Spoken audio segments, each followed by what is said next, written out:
Well, today we're going to finish up Chapter 16 by looking at the collective bargaining process. How do unions form?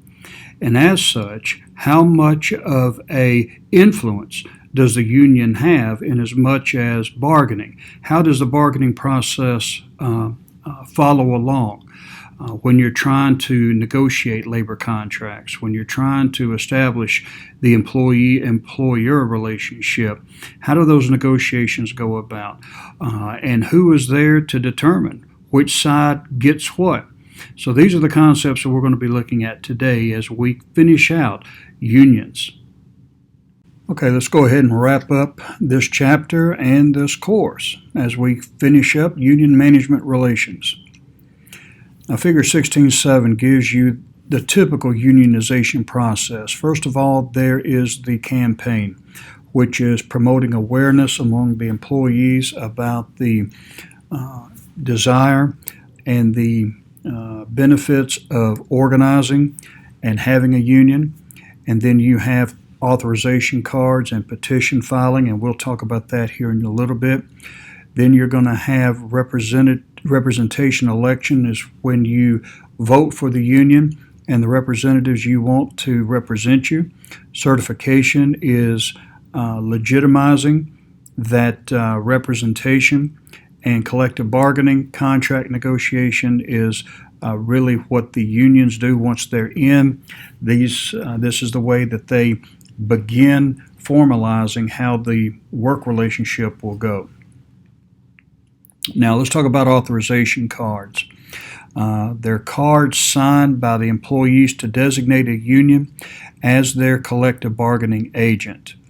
30% of the employees must sign authorization cards before a representative election is scheduled. So this pretty much is a ballot, in other words, where you have to sign it saying that, yes, I want this union or I want collective bargaining abilities. And then you turn it in, and then they determine if there's enough percentages there to continue. If enough employees sign the cards, a union could be designated without an election. So if they have the majority rule, then it's already a done deal. You don't have to worry about electing.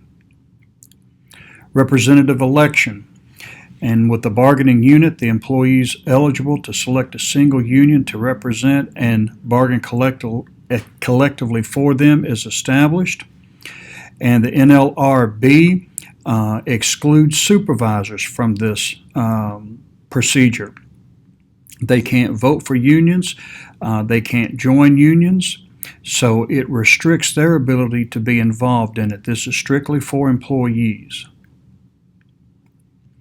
Now, once unionizing efforts begin, all the activities have to conform to the labor laws, applicable labor laws.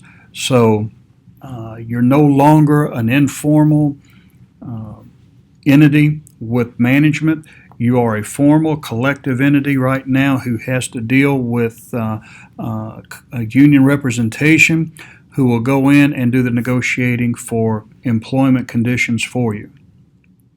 The election process, the union just needs a majority of the votes, and the results can be appealed to the NLRB during suspicious or unfair labor practices. Now, decertification is a process where a union is removed as a representative of a group or employees. And what can happen to decertify? Well, if the employees lose confidence in that union, then that union can be removed. And what is collective bargaining? Well, it's a process where representatives of management and workers negotiate over wages, hours, and other terms and conditions of employment. So they come together, management, representatives of management, representatives of labor, and they go in and they negotiate the terms of the employment relationship, which include what you see here on the slide. Sometimes it goes fairly smoothly, but that's not normally the case. Normally they will have the initial proposal. This is what we as labor want, and management will normally come back and say, nope, that's too much. We're not going to give you that much.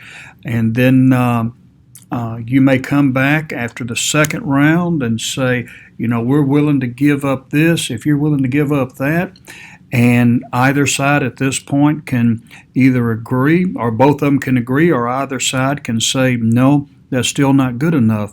And usually by the third round, if you don't get your bargaining agreement enacted or agreed upon, that's when most of them will go on strike. So you have the initial proposals and negotiation, then you'll go through a second round and the third round, and after usually the third round you go on strike. Now that's not a science. Some of them do more than just three, but you normally will have the initial proposal and then you'll start compromising and giving in and take and all of that. The key, though, is to make sure that neither side believes that you caved in. For instance, if management believes that your management representative didn't go in and fight for them enough, or they gave up too much, then that manager is out of a job. If the employees don't believe that the unions have gone in and fought for them strong enough, then that union is no longer going to be viable. So they will pack up and they'll have to leave. So there's a lot of pressure on both sides to at least give the impression that both of them are working hard for their constituents. Now, Figure 1610 is just the level and degree of conflict or separation that you have between management and unions. And as you see here on the far left, when you're in conflict, they're the farthest apart, all the way down to collusion, which they're both in cahoots with each other, working to affect some type of outcome. But you see here the different levels of distance as you move through the different dimensions of agreement and bargaining. Now, some of the issues that you deal with: management rights. These are rights reserved so that the employer can manage and control its business. There are some things that the manager will not, or management won't relinquish. Maybe equipment, or maybe processes, or so forth. Union security provisions.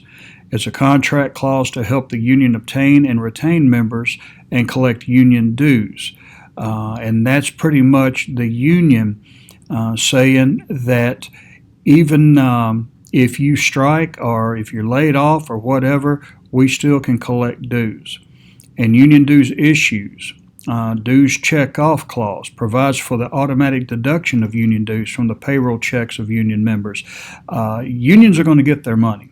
And here's one thing about strikes. You may be out of work, but they're still going to want their union dues every month. So that's one of the big concerns that many people have with unions, is that they're about the money. I can remember people who I knew that were in unions, and they were struggling just to be able to buy groceries, but they had to make sure they had those union dues paid up, or they would have to suffer the consequences. Now, Figure 1611 just gives you a depiction of the things that you're going to negotiate for. Mainly, it's compensation, benefits, and work conditions. Those are the three main areas that both labor and management will focus on when they are in the collective bargaining process. In the continuing negotiations, this is what we talked about a while ago, when they all go in and you have your initial proposal, and then you have a fallback proposal, and then you have the final proposal.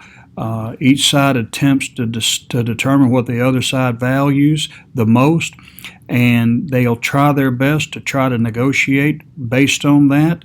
And then you have a good faith negotiation, which the parties agree to send negotiators who can bargain and make decisions. So management is sending the people they trust, labor is sending the people they can trust, and then they go at it. Ratification is the process where members vote to accept the terms of a negotiated labor agreement. So once the agreement has been made, it has to be approved by a vote of the union members. And the team, before ratification, explains the agreement, presents it for vote, and that's really what you see here in Figure 1612 is the labor agreement. And it's normally outlined in those 20 items that would be the constitution for that particular labor agreement for that period of time. And then once the period of time expires, then you've got to go back and do it all over again and negotiate for new terms of employment. Now, bargaining impasse. Whenever labor and management come together and there's a issue with them being able to reconcile with just those two parties, you can get a third party to come in. Now, under conciliation, the third party just negotiates with them, not as really a negotiator, but a facilitator of negotiations. They're kind of like a referee. They let them talk, and they try to keep it on point and look at the benefits that each side is trying to present, and really just being there to help keep the negotiations going. Mediation is where the mediator will offer suggestions to help the negotiations reach a settlement. So you have that area too where they're not determining or they're not the final say, but they can come in and say, hey guys, you thought about this and this, but what about this? So they can suggest ideas and to help them be able to better communicate with each other. Arbitration is where you leave the decision to that third party. Usually it's a judge or someone who's been in labor relations, and you offer that to them, and whatever the judge says or the arbitrator says, that's what you have to go with. You can't appeal it. You have to go by it. Now, lockout is where management shuts down the company to prevent the union members from working. Again, this is what happened at Colonial Bread. They just locked them out. So that's an example of that. You show up for work one day and the padlock is on the gate and they put up a for sale sign. Strikes, that's where union members refuse to work, and then you have the issue of replacement of workers on strike. And normally that's when things get ugly, when people try to cross what they call a picket line. It can become violent as union members try to prevent people from coming in to work, taking their place while they're on strike. Now, the types of strikes, I'll just let you guys take a look at. In Figure 1613, you have economic, unfair labor strikes, wildcat strikes, jurisdictional strikes, and sympathy strikes. So I'll let you guys look at that and just see the different variations of strikes that occur within companies.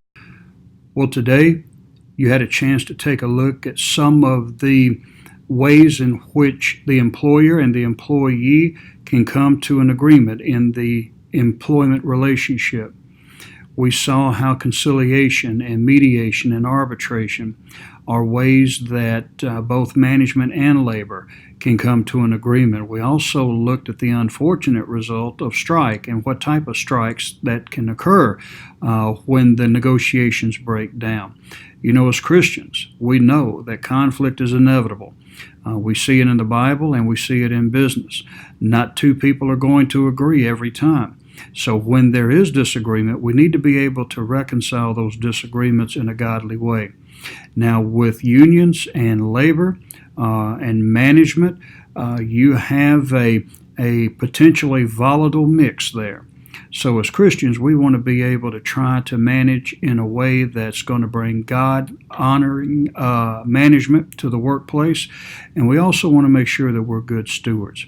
Understanding how unions work and how to work with them responsibly is one of those ways that we can be good stewards of God's resources.